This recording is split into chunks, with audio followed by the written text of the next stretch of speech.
Assalamualaikum warahmatullahi wabarakatuh. Perkenalkan, nama saya Muhammad Razak Yogi Setiawan.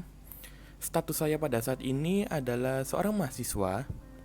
Saat ini saya sedang mempelajari ilmu entrepreneur dan sedang mengambil mata kuliah manajemen industri kreatif. Pada kesempatan kali ini, saya akan mereview salah satu bab dari buku karya dosen saya, yakni Bapak Heri Cahyo Bagus Setiawan. Dan bab yang saya ambil adalah bab 4 yang berisi tentang sumber daya industri kreatif. Sebelum review, bab dari buku yang saya review berjudul Manajemen Industri Kreatif, di mana penulisnya adalah Bapak Heri Cahyo Bagus Setiawan. Selanjutnya, saya akan membacakan untuk biodata singkat penulis. Bapak Heri Cahyo Bagus Setiawan adalah dosen dari program studi kewirausahaan di Fakultas Ekonomi dan Bisnis pada Universitas Muhammadiyah Gresik.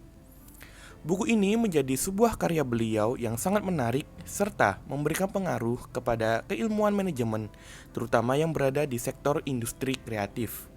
Selanjutnya, akan membahas hasil review dari saya.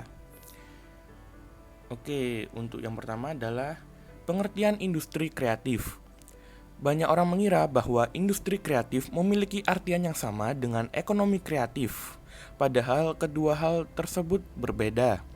Ekonomi kreatif lebih bersifat umum yang berarti penciptaan nilai tambah yang berbasis ide yang lahir dari kreativitas sumber daya manusia dan berbasis ilmu pengetahuan, termasuk warisan budaya dan teknologi. Sedangkan industri kreatif lebih bersifat khusus, yaitu industri yang menghasilkan barang atau jasa yang berasal dari pemanfaatan kreativitas, keahlian, dan bakat individu untuk menciptakan nilai tambah, lapangan pekerjaan, dan peningkatan kualitas hidup. Industri kreatif berperan dalam transaksi ekonomi, sosial, dan juga budaya yang masing-masing memiliki potensi nilai ekonomi yang berbeda-beda.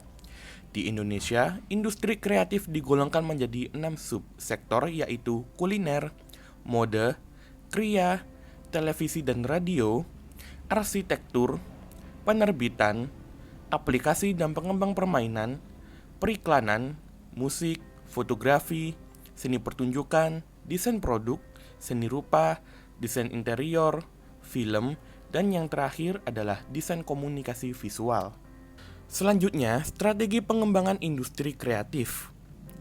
Perkembangan revolusi industri 4.0 mengharuskan sumber daya manusia atau SDM yang ada dituntut untuk terus mengembangkan kemampuan dan keahliannya dalam menghadapi pesatnya persaingan industri secara global. Perkembangan ekonomi kreatif dan industri kreatif tidak terlepas dari adanya evaluasi terhadap ekonomi kreatif tersebut. Industri kreatif merupakan industri yang berbasiskan pada kreativitas manusia, sehingga kualitas SDM merupakan faktor penting dalam menunjang perkembangan industri kreatif di era revolusi industri 4.0 dan daya saing industri kreatif nasional. Bentuk lain dari salah satu industri kreatif yang terjadi adalah berkembangnya industri kreatif berbasis budaya, industri yang menggabungkan kreativitas, produksi dan komersialisasi sebuah konten kreatif, baik berupa barang maupun jasa yang bersifat budaya secara natural. Permasalahan kualitas dan kuantitas SDM industri kreatif memerlukan strategi yang sistematis, sehingga diharapkan dapat membentuk SDM yang berdaya saing tinggi. Proses pengembangan SDM yang terampil dan profesional dapat dilakukan dengan pendidikan dan pelatihan SDM. Pemerintah telah menyiapkan beberapa strategi dalam mengatasi permasalahan SDM industri kreatif, di antaranya 1. Pengembangan lembaga pendidikan dan pelatihan kreatif. 2. Pengembangan program studi baru yang sesuai dengan kebutuhan dan perkembangan industri kreatif. 3. Memberikan kemudahan fasilitas untuk lembaga pendidikan dan pelatihan industri kreatif. 4. Meningkatkan kualitas tenaga pengajar dan pelatih. 5. Mengembangkan dan meningkatkan muatan kurikulum pendidikan dan pelatihan industri kreatif. 6. Meningkatkan standar mutu dan akreditasi lembaga pendidikan dan pelatihan industri kreatif. 7. Meningkatkan kualitas sarana dan prasarana lembaga pendidikan dan pelatihan industri kreatif. 8. meningkatkan alokasi dana yang dibutuhkan oleh lembaga pendidikan dan pelatihan industri kreatif. 9.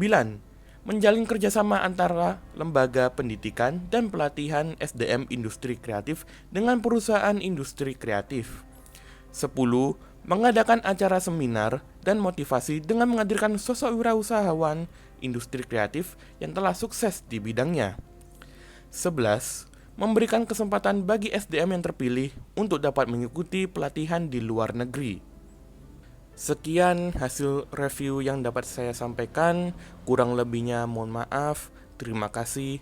Nun wal kolami wa ma yasturun. Wassalamualaikum warahmatullahi wabarakatuh.